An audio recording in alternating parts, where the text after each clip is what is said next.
Hello, I'm the Nostalgia Critic. I remember it so you don't have to.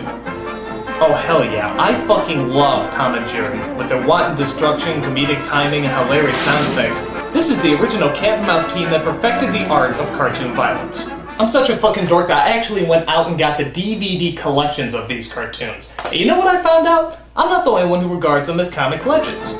There's directors, historians, and even comedy stars like Whoopi Goldberg and Mad TV cast members who all see Tom and Jerry as comedic gold. With a comedy team so legendary, you'd think Hollywood would put some real time and effort into their first feature-length film together. They do not. Instead, we got Tom and Jerry the Movie, a 1992 film about, what else? Tom and Jerry. But now wait a minute, a Tom and Jerry cartoon is about 7 minutes long with just slapstick and silent humor. How can you possibly make an hour-and-a-half movie out of this? Well, let's take a look. In the opening credits, we see Tom and Jerry doing what they do best, chasing each other. And here's our first problem, voice actors. Tom and Jerry had little to no voice actors in their cartoons, but hey, maybe the slapstick will be funny. Even the slapstick is wrong! I mean, this is Tom's yell. And this is the movies. God, that's not nearly as funny. And look at this. When Tom gets cut in half in the cartoon, it's humorous. When Tom gets cut in the movie... Oh my god, that's blood! They have to show blood in this! What are they, fucking psychos?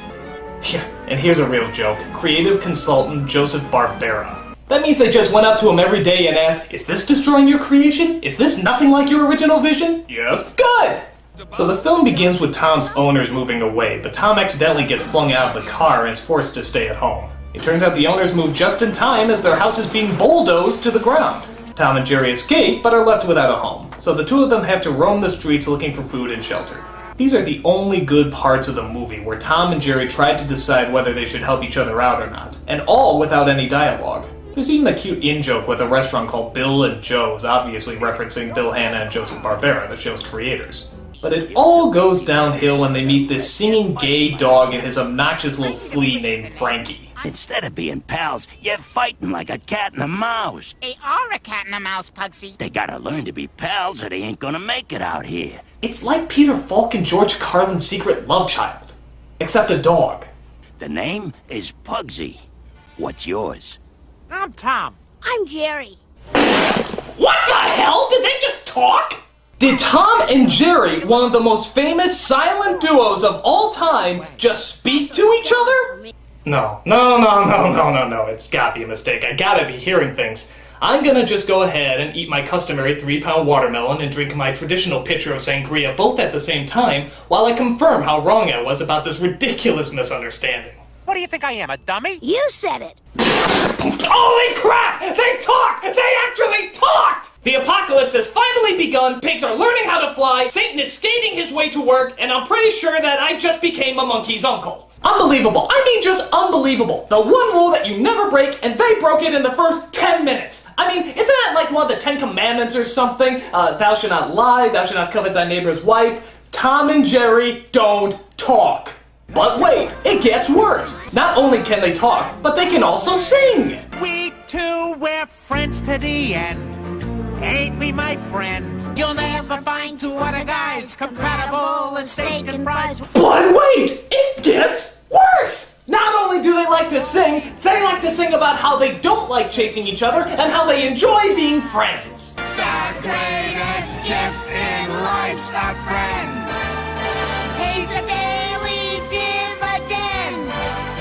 Be like a cent, start a trend. We're friends to the end. Hey, you guys are the greatest! I love it! You are terrific. My God. Tom and Jerry are dead. Alas, poor Tom and Jerry. I knew them, viewing audience. Two fellows of infinite jest, of most excellent fancy. They have borne me on many hilarious antics 1,000 times. And now, how abhorred in my imagination it is. My gorge rims at it, whatever the hell that means.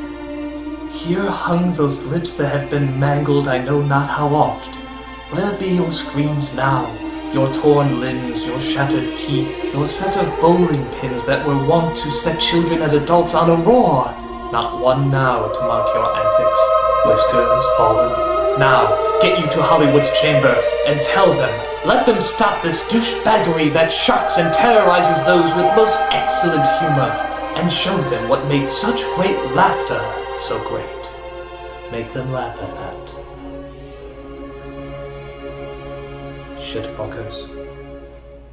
Okay, so after Tom and Jerry become friends, Pugsy is taken away, thank God, by a pair of Mexican wrestler dog catchers. So Tom and Jerry set off on their own, while running into a strange gang of alley cats who like to do nothing more than to... We got no time for taste. Sing another song? Oh, come on! I already had one song cut the nuts off my childhood. I don't need another. Look at this. It's like West Side Pussy. I mean, how can anyone find this entertaining? It's just torture. What do we care about nice? What do we care about sweet? Oh yeah, I'm gonna be humming that tune all week. Fuck it. So after they escape the singing cat gang, good God, did I really just say that? They come across another shadow lurking in the alleyways. Who the hell is this? I'm Robin Starling. I'm afraid I don't have a home anymore. I'm sorry, we're trying to shoot a movie here. Is there any chance you can just kind of mosey along and, I'm an orphan. My mother died when I was a baby. Sucks. You know, we have a lot of shooting to do, and it's actually about Tom and Jerry. I'm sure it's gonna be very funny once it comes out, but you're kind of in the way right now, so if you could just, you know, kind of get out of the way, that'd be great. Aunt Fig was always calling me orphan. She even stole my locket and threw it out the window, but I climbed out and found it. You're really not gonna leave until we make the movie about you, huh? Uh-huh. Okay. Alright, little rewrite here. Alright, Tom and Jerry the movie is now about a little orphan who's trying to find her father, Indiana Jones, while her evil aunt and lawyer go searching for her because apparently she's worth a lot of money. Oh, and there's a cat and mouse in there somewhere, but that's not important. So yeah, you're probably thinking, what the hell does this have to do with Tom and Jerry? Well, I guess the writers felt that the story needed a little bit more conflict, because, you know, Tom and Jerry didn't have any conflict whatsoever. So after talking under Exposition Bridge, Tom, Jerry, and Robin decide to go back to her aunt's house, because they figure a bad roof over their heads is better than no roof at all. I never thought anyone could depict an actual representation of a giant purple people eater, but if there's anything that comes close, it's Robin's aunt, who seems to be consumed by one thing. We've got to have money. Oh, sounds like the producers of this movie. So they talk about what they're gonna do with Robin and... Oh no, please, not another one. I'll do anything. I'll do your taxes, I'll shave your back, I'll prostitute myself for money, just please, not another one! Money is such a beautiful word. These fucking songs are horrible! It's like Alan Menken's puke somehow mutated and started writing music! That's disgusting. So you might be asking yourself, is there any slapstick in this movie? Well, there's a fat dog on a skateboard who seems to pester Tom and Jerry as they try to eat. Special. Oh yeah, and he sounds like Gollum. But again, why isn't it Tom and Jerry doing all the slapstick? I don't give a shit about the dog. I'm just praying they put him to sleep by the end of the movie. That goes double for me. After making a mess of the place, Robin's aunt decides to send Tom and Jerry to a person who takes care of pets named Dr. Applecheeks. By the way, have you noticed the strange names in this movie? Dr. Applecheeks, Aunt Fig, Mr. Lickboot? These are sounding more like abstract fetishes. So it turns out Dr. Applecheeks holds rich pets ransom and gives them back to their owners for outrageous amounts of money. How do I know this? Because he sings about it, of course! Yes, animals are business, a money-making business. I don't think so. So while in the pet prison, guess who they bump into? No, not him.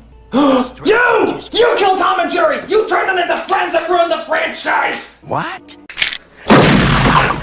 So Tom and Jerry escape and try to help Robin get reunited with her father. Hey look, it's Tom Sawyer and Huckleberry Finn! I've been watching this movie too long. But a giant ship separates our heroes as Robin wakes up in an unknown house.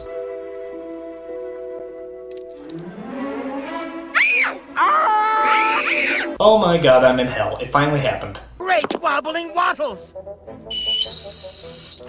Avast and heave to there, mate. You are the lucky guest of Captain Kitty. Oh, yes, and my first mate, Squawk. He's funny. No, he's frightening. So, while Robin is stuck watching Captain Kitty's psychotic episode, she manages to tell him where she's going. Tibet. Have you been to Tibet? I don't know. Why don't you sing about it? I've done it all. Why does everybody have a song in them? Doesn't anybody just say yes or no anymore? Slayed Carnegie Hall. Nothing at all. I played Macbeth on Shut up. and got pneumonia twice. Shut up. And have it all. Shut up! Montreal. The road was small. From Saskatoon to Minneapolis.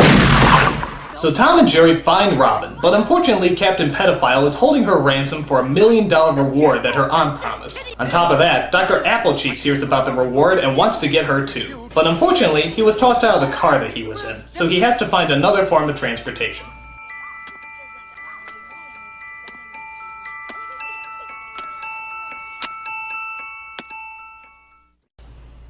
What the hell was that about? Was he gonna sexually assaulted? I mean, what the hell? So Tom and Jerry help Robin escape as they get on a boat which they, of course, know how to drive. This results in a wild goose chase as everyone chases after Robin in order to get the $1 million fortune. So let me clarify this for those of you who might have missed it.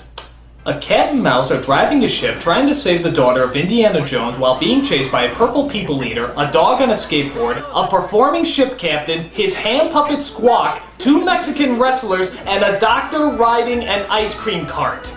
Ladies and gentlemen, welcome to the Mindfuck. Paranoia, paranoia, everybody's coming to get me.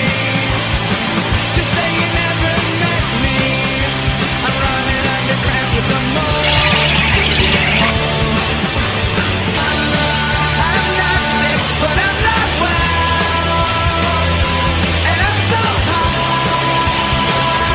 'cause I'm in hell.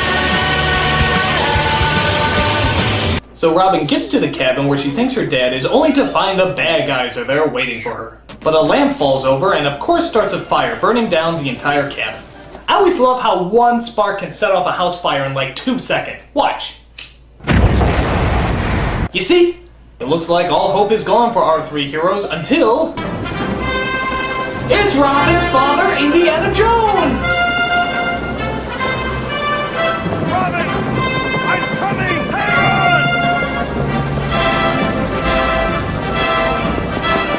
He rescues his daughter and leaves Tom and Jerry to burn alive in the fire. Wait, what? Dude! Tom! Jerry!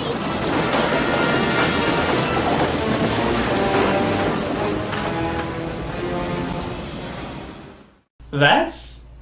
dark. They're gone! My best friends are gone! Don't cry, Robin. We'll find them. Or at least what's left of their charred remains. Either way, we're eating tonight! Oh, of course they're alive. They survived Thanksgiving dinner's more threatening than that. So Robin and her father adopt the cat and mouse and invite them to live in their home, where, of course, Tom and Jerry start doing what they should have been doing throughout this entire movie. I love this little circle here, like, yep, that's what it's all about. But nope, that's not what this film is about. I'll tell you exactly what this film is about. An hour and a half too long! This film is awful, the lowest form of shit. It sucks ass. It sucks balls. It sucks ass balls. If I was to go back in time to tell the Tom and Jerry of 50 years ago that they would be making a film of this caliber about them, what do you think they'd have to say about it? I'm trying not to. I'm the nostalgia critic guy, remember it, so you don't have to. Yeah, what a fuckload of ass!